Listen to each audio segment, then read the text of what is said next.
അപ്പൊ അമ്പിളിക്കുട്ടന്റെ dialogue presence എങ്ങനെയാണ് അമ്പിളിക്കുട്ടൻ ചെയ്യുന്നത് എനിക്കൊന്ന് അറിയണം. ഞാൻ പറയാം സാറേ. ഒരു ഡയലോഗ് പറയൂ. എന്റെ സിനിമയിൽ ബാഹുബലിയുടെ ഡയലോഗ് തന്നെ പറഞ്ഞു. ഞാൻ പറയാം. വളരെ ദേഷ്യമായിട്ട് നിൽക്കുന്ന ഒരു ഡയലോഗ് ആയിരിക്കും. ദേവസേനി, നീ ചെയ്തത് തെറ്റ്. പെണ്ണുങ്ങളെ കയറി പിടിക്കുന്നവന്റെ കൈയല്ല വെട്ടേണ്ടത്. പിന്നെ അങ്ങോട്ടോ പറഞ്ഞുതരാം. തല തല അത് തന്നെ അങ്ങോട്ട് മാറി പിന്നെ സാറേ, ഒരു സീൻ തന്നെ ഞാൻ ഗംഭീരമായിട്ട് അഭിനയിക്കും. ഒരു സീൻ ഞാനിവിടെ എല്ലാം സെറ്റ് ചെയ്ത് വെച്ചിട്ടുണ്ട്. അതിന്റെ ആവശ്യമില്ല, കുഴപ്പമില്ല. കാളയായിട്ട് പോത്ത് വരും, കാട്ടുപോത്തോട്ട് മൽപ്പിടുത്തോണ്ടല്ലോ സാർ. ഞാൻ ചെയ്ത് കാണിക്കാം. ആരാണ് മലപ്പുറത്ത് നടത്തുന്നത്? മറ്റേ വാള് വെച്ചപ്പോ പല്ലുപോയ ദേവൻ. വൽവാൾ ദേവൻ. വൽവാൾ ദേവൻ. അത് തന്നെ. വേറൊരാളോട് നോക്കിക്കൊണ്ടിരിക്കൂലേ സാറേ? ആരാണ്? മറ്റേ ആഫ്രിക്കൻ മുഷിയുടെ ഫിഗറുള്ള ഇങ്ങനെ കൈയൊക്കെ ഇങ്ങനെ വെച്ചോണ്ട് അത് പിങ്കള ദേവൻ. പിങ്കളെ പിച്ചളെ ഞാൻ ചെയ്യാം.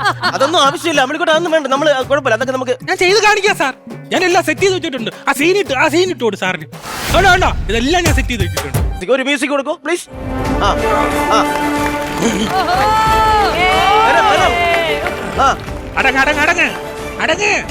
അടങ്ങ്. വൈക്കോലും പുല്ലും ഒക്കെ മേടിച്ച് തരാം. കാട്ടുപോത്തിനാണോ വൈക്കോലും പുല്ലും? കാട്ടുപോത്തിന് ചിക്കൻ ബർഗറാ മേടിച്ചു കൊടുക്കുന്നത്.